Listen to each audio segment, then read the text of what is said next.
Cakra Mitra Utama, suara yang lantang melawan badai hadapi rintang. Satu visi, satu tujuan di jalan panjang. Kita takkan jatuh, kita terus terbang. Kita takkan jatuh, kita terus terbang. Kali ini kita akan membahas tentang konteks organisasi Sistem Manajemen Kesehatan dan Keselamatan Kerja ISO 45001 versi 2018. Oke, apa aja ya yang akan kita bahas? Yuk kita lihat.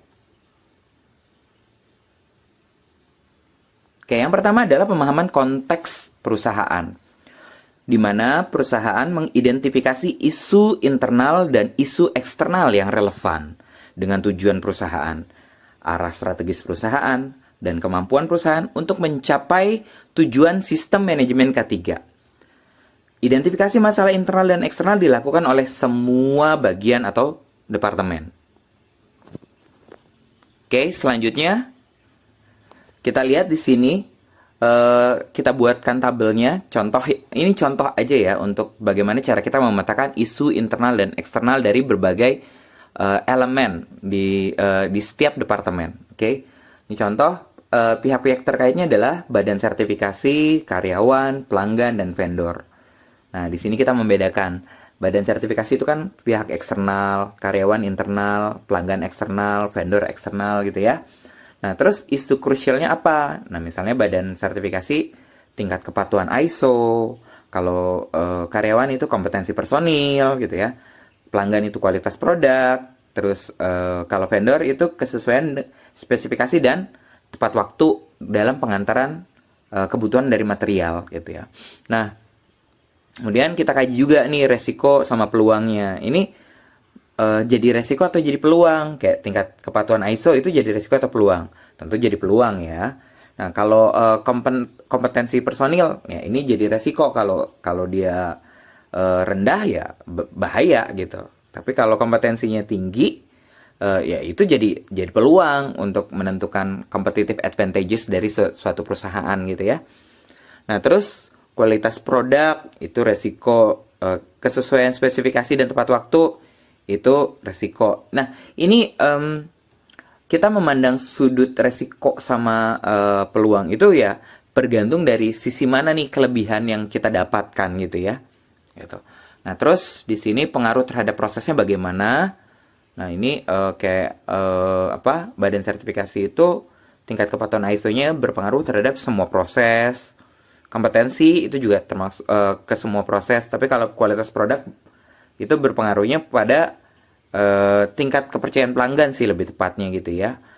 Nah, di sini urusannya ke manajerial, ke manajemen. Kalau kesesuaian spesifikasi dan tepat waktu ini ke departemen purchasing sama produksi, tapi lebih cenderung sih ya ke PPIC juga bisa gitu ya. Nah, terus pengendaliannya bagaimana? Pengendaliannya kalau tingkat kepatuhan ISO itu dengan audit internal. Kalau kompetensi karyawan ya kita melakukan mitigasi resiko pelatihan gitu. Nah, terus kalau pelanggan ini kita lakukan mitigasi resiko QC yang ketat gitu ya. Terus kalau kesesuaian spesifikasi dan tepat waktu ini SOP spesifikasi gitu. Nah, terus referensinya apa? Kalau audit internal ya laporan audit. Terus kalau mitigasi resiko pelatihan ya tabel resiko laporan pelatihan gitu ya. Tabel resikonya apa, terus laporan pelatihannya apa gitu. Terus mitigasi resiko sama QC yang ketat ya berarti tabel resiko sama laporan QC gitu kan. Nah, kalau SOP sama spesifikasi yang tepat gitu, nah ya SOP gitu loh rujukannya. Terus kalau spesifikasi ya biasanya ada di purchase ordernya ya, yang spesifik atau enggak gitu. Oke. Nah, kita masuk ke 4.2, yaitu pemahaman kebutuhan dan harapan pihak yang berkepentingan, di mana perusahaan melakukan identifikasi dan menentukan pihak lain yang berkepentingan selain pekerja yang relevan dengan SMK 3 kita gitu ya. Terus yang kedua, kebutuhan dan harapan yang relevan yaitu persyaratan pekerja dan pihak lain yang berkepentingan. Terus yang ketiga, kebutuhan dan harapan yang merupakan atau bisa jadi persyaratan peraturan perundang-undangan dan persyaratan lainnya. Nah, kita masuk ke 3 gitu. Masuk ke scope atau ruang lingkup sistem manajemen K3.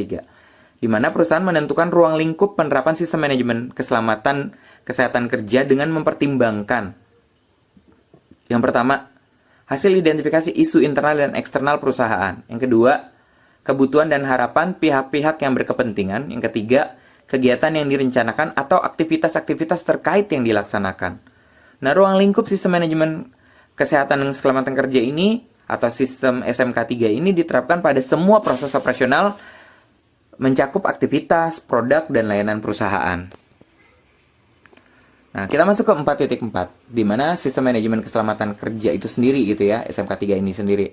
Pertama, perusahaan menetapkan, menerapkan, dan memelihara manual sistem manajemen K3, SMK3-nya, dan terus berupaya untuk meningkatkan.